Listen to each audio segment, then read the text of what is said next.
माहित आहे. आम्ही आज महाराष्ट्राचा अर्थसंकल्प ऐकायला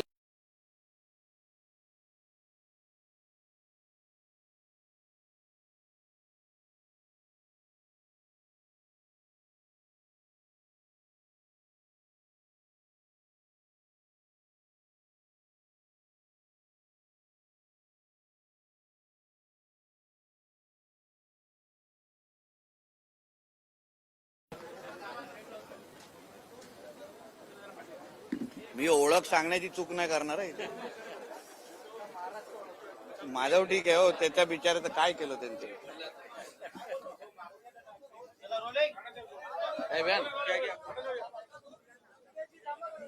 हा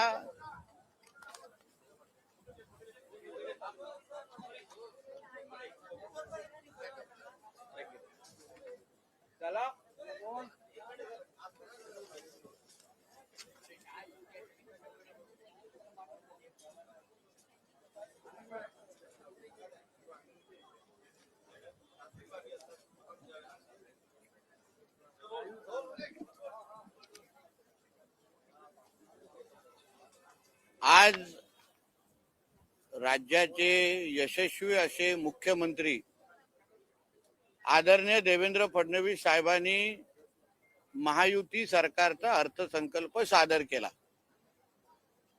विधानसभेच्या निवडणुकीच्या निमित्ताने किनारपट्टीवरच्या सगळ्यात ज्या मतदारसंघाच्या कोकणातल्या जनतेला आपण महायुतीवर विश्वास ठेवून आमचे लोकप्रतिनिधी निवडून द्या आणि आम्ही कोकणातला मच्छीमारांचा असो किंवा एकंदरीत सागरी पूर्ण किनारपट्टीचा विकास करू, असा शब्द आम्ही सगळ्या जणांनी तिकडल्या जनतेला दिला होता. आणि म्हणून देऊ तो शब्द पूर्ण करू. जसा तो एका चित्रपटाचा डायलॉग आहे, मैं कमिटमेंट देने के बाद मैं खुद की भी नहीं सुनता, त्या प्रकारे या अर्थसंकल्पामध्ये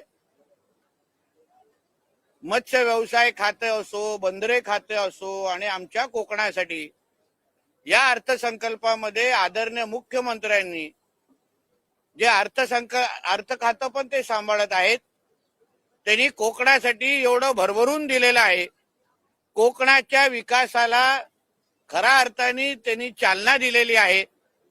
आणि म्हणून मत्स्य व्यवसाय मंत्री म्हणून, बंदरे मंत्री म्हणून आणि सिंधुदुर्गाचा पालकमंत्री म्हणून मी आदरणीय मुख्यमंत्री साहेबांचं, दोन्ही उपमुख्यमंत्र्यांचं आणि मंत्रिमंडळाचं मनापासून आभार मानेन की जे क्रांतिकारी निर्णय आज त्यांनी घेतलेले आहेत त्याच्यामुळे राज्याच्या नागरिकांच्या दरडोई उत्पन्नामध्ये निश्चित पद्धतीने वाढ होईल. एवढे चांगले निर्णय आज घेतलेले आहेत. सुरुवातीला म्हणजे माझ्या मत्स्य व्यवसाय खात्याचा गेल्या वर्षापर्यंत बजेट हा 414 कोटी होता.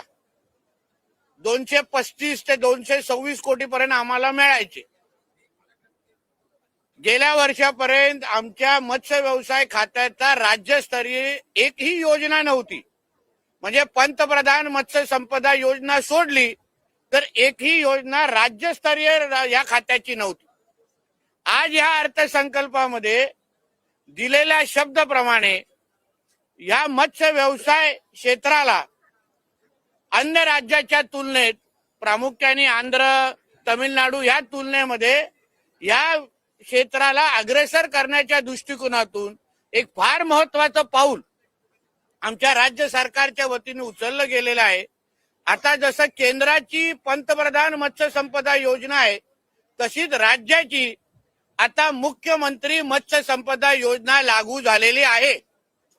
म्हणजे जो फायदा, जे लाभ आपल्याला पंतप्रधान मत्स्य संपदा योजनापर्यंत आतापर्यंत मिळत होते तसेच किंबहुना त्याच्यापेक्षा जास्त लाभ आता मुख्यमंत्री मत्स्य संपदा योजनाच्या माध्यमातून राज्याच्या मच्छीमार समाजाला मिळण्यासाठी मार्ग मोकळा झालेला आहे.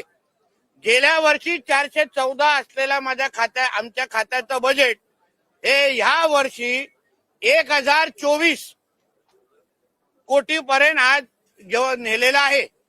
आणि याचा थेट फायदा राज्याच्या उत्पन्नावर होणार आहे. मत्स्य शेतीमध्ये किंवा मत्स्य उत्पादनामध्ये वाढ हा जसा आंध्रामध्ये, तामिळनाडूमध्ये, केरळमध्ये त्या राज्याच्या विकासामध्ये फार मोठ्या प्रमाणामध्ये झालेला आहे, तसाच फायदा येणाऱ्या काळामध्ये आपल्या राज्यामध्ये मत्स्य उत्पादन वाढल्यामुळे आपल्या राज्याचं दरडोई उत्पन्न आणि राज्याच्या उत्पन्नामध्ये पण निश्चित पद्धतीने वाढ होईल. मत्स्य समाजामध्ये, मच्छीमार समाजामध्ये ना आर्थिक सक्षम करण्याच्या दृष्टिकोनातून निश्चित पद्धतीने हे एक महत्वाचं पाऊल आज ह्या अर्थसंकल्पामध्ये उचललं गेलेलं आहे. त्याचबरोबर जलवाहतुकीच्या संदर्भात म्हणजे मुंबईला जलवाहतुकीने जोडण्याचा जो काही प्रयत्न किंवा जी काही घोषणा आम्ही वारंवार करत आलेलो आहे, त्यासाठी या अर्थसंकल्पामध्ये 6,600 कोटीची तरतूद केलेली आहे. याचा अर्थ एवढा आहे की मुंबई वॉटर मेट्रोचा मार्ग मोकळा झालेला आहे. लवकरच जशी आपण मेट्रो मुंबईच्या एका भागातून दुसऱ्या भागापर्यंत जातो, तसंच मुंबई वॉटर मेट्रोच्या माध्यमातून येणाऱ्या काळात आपण मुंबईला जोडण्याचं काम आदरणीय मुख्यमंत्री साहेबांच्या दूरदृष्टीमुळे आपण करणार आहोत. त्याचबरोबर मरीन क्लस्टरमुळे आंध्र प्रदेश, तामिळनाडू सारखे असंख्य राज्य विकसित झालेले आहेत. मरीन क्लस्टरची पण घोषणा या अर्थसंकल्पामध्ये आदरणीय मुख्यमंत्री साहेबांनी इथे केलेली आहे. त्याचबरोबर पालघरमध्ये 7 पाटीचा बंदर असो, आमची रेडिओ क्लब जेटी असो, ज्याच्यामुळे नवी मुंबई एअरपोर्टला आपण अवघ्या 16 मिनिटात पोहोचण्याच्या दृष्टिकोनातून ही रेडिओ क्लब जेटी अतिशय महत्वाची आहे. वाढवणला 12 लाख जे थेट रोजगार मिळणार आहे, त्याचा कौशल्य विकासाचा विषय असो, जहाज बांधणी आणि जहाज दुरुस्तीसाठी मोठ्या प्रमाणामध्ये अर्थसंकल्पामध्ये वाव दिलेला आहे. त्याच्यानंतर सिंधुदुर्गसाठी जी आमची सिंधू रत्न योजना होती, त्याला परत एकदा 3 वर्षासाठी त्याची घोषणा करण्यात आलेली आहे. त्याच्यामुळे सिंधुदुर्गच्या विकासासाठी फार मोठा हातभार त्यामुळे निश्चित पद्धतीने लागणार आहे. एकंदरीत कोकणाच्या सर्वांगीण विकासासाठी आणि मत्स्य व्यवसाय आणि बंदरे खात्याच्या माध्यमातून आमच्या महाराष्ट्राला एक प्रगतशील राज्य बनवण्याच्या दृष्टिकोनातून महत्वाच्या घोषणा आणि निर्णय या अर्थसंकल्पामध्ये घेतलेले आहेत. आता त्या संबंधित खात्याचा मंत्री म्हणून, पालकमंत्री, सिंधुदुर्गाचा पालकमंत्री म्हणून आमच्या खांद्यावर जबाबदारी आहे की ह्या योजना तळागाळापर्यंत पोहोचवणं, शेवटच्या मच्छीमारांपर्यंत पोहोचवणं. त्याचबरोबर बंदरे खात्याच्या अंतर्गत जे घोषणा झालेल्या आहेत त्याच्या सगळे प्रकल्प टाइम बाउंड म्हणजे वेळेत पूर्ण करणं. उदाहरण आमचा प्रयत्न आहे की येणाऱ्या डिसेंबर महिन्यापासून मुंबई वॉटर मेट्रोचे 2 मार्ग आम्हाला सुरू करायचे आहेत आणि त्या दृष्टिकोनातून आम्ही आमचं काम आता यापुढे सुरू करणार आहोत. धन्यवाद.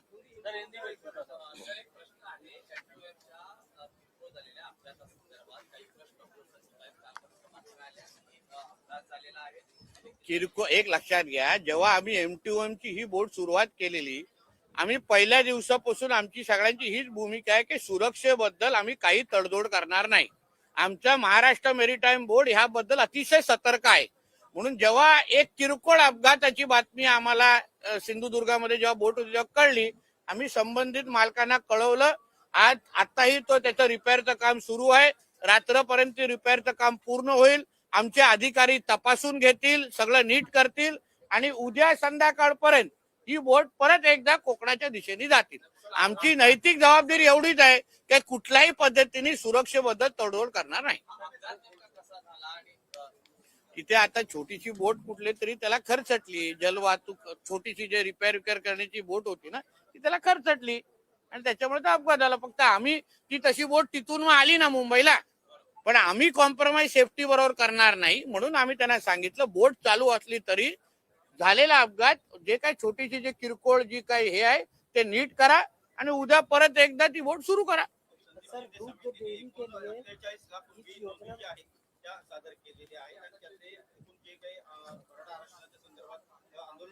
नाही आता ठीक आहे, आता त्या बाबतीची ते रिपोर्ट संदर्भात आम्ही व्यवस्थित अभ्यास करू आणि त्या बाबतीमध्ये बोलू. आज के बजट में जो हमारे फिशरीज और पोर्ट बंदर खाता डिपार्टमेंट के बारे में एक ऐतिहासिक निर्णय हमारे मुख्यमंत्री जी ने, जो हमारे फाइनेंस मिनिस्टर भी है, हमारे सरकार के प्रमुख है, फिशरीज का बजट उन्होंने 1024 करोड़ तक उन्होंने बढ़ाया है। उसके वजह से हमारे राज्य के मछुआरों का बड़े पैमाने पे हम लोग विकास कर सकेंगे। ये हमारे राज्य की पहली योजना है स्टेट की। जैसे देश केंद्र सरकार की पंतप्रधान मत्स्य संपदा योजना शुरू है, वैसी ही अभी राज्य में भी मुख्यमंत्री मत्स्य संपदा योजना अभी लागू हो गई है। उसके वजह से हमारे मछुआरों को राज्य सरकार के माध्यम से भी हम बेनिफिट दे सकेंगे, लाभ दे सकेंगे। उसके वजह से उनको भी फाइनेंशियल कंडीशन उनकी अच्छी हो सकेगी और उसके वजह से राज्य के ग्रोथ में भी बड़े पैमाने पे मदद होगी। दूसरी बात, मतलब जो वाटर ट्रांसपोर्ट का जो प्रोजेक्ट जो हम लोग उसको प्रोत्साहन देने की कोशिश कर रहे थे, उसके लिए भी 6600 करोड़ हमारे बंदर मतलब पोर्ट डिपार्टमेंट के लिए अनाउंसमेंट हुआ है। उसके वजह से मुंबई को, एमएमआर रीजन को वाटर मेट्रो के माध्यम से जोड़ने के लिए जो कुछ हम लोग प्रयास कर रहे थे, उसके लिए हम लोग को बजट एलोकेशन हो गया है। आने वाले वक्त में, आने वाले महीनों में जल्द ही मुंबई में वाटर मेट्रो का प्रोजेक्ट हम लोग शुरू करने के लिए पूरा का पूरा सपोर्ट हमारे मुख्यमंत्री जी ने हमको दे दिया है। उसके साथ मरीन क्लस्टर जो हम बड़े पैमाने पे इधर चालू करना चाहते थे, उसकी भी अनाउंसमेंट ये बजट में कर दी है। मतलब ये बजट के माध्यम से जो 877 किलोमीटर की जो हमारी कोस्ट लाइन है, उसको विकसित करने के लिए जो जो ताकत सरकार के माध्यम से हमको जरूरत थी, वो ये बजट के माध्यम से मिल गई। सर, मध्यम वर्ग को इसमें इस बजट से कितना फायदा होगा? बड़े पैमाने पे फायदा है। आप देखिए, जैसे उदाहरण मेरे डिपार्टमेंट के दृष्टि आप सोचेंगे तो मुख्यमंत्री मत्स्य संपदा योजना के वजह से जो मध्यम वर्ग, जो हमारे जो मछुआरे हैं, उनको मदद हो जाएगी। जो वाटर मेट्रो चालू करने वाले हैं, उसके वजह से ट्रांसपोर्ट, क्योंकि वो अफोर्डेबल प्राइसेस होंगे, इसके वजह से ये बजट के माध्यम से मिडिल क्लास और सभी वर्गों के लिए अच्छा बजट, मतलब प्रभावी बजट, जिसके वजह से स्टेट की फाइनेंशियल कंडीशन और सुधरेगी। दूध और डेयरी के लिए कोई उत्पादन को बढ़ाने के लिए हाँ? दूध डेयरी उत्पादन बढ़ाने के लिए कुछ तो वो कंसर्न डिपार्टमेंट के मिनिस्टर आएंगे और आपको उसके बारे में ब्रीफ करेंगे। चलो, हो गया, थैंक यू।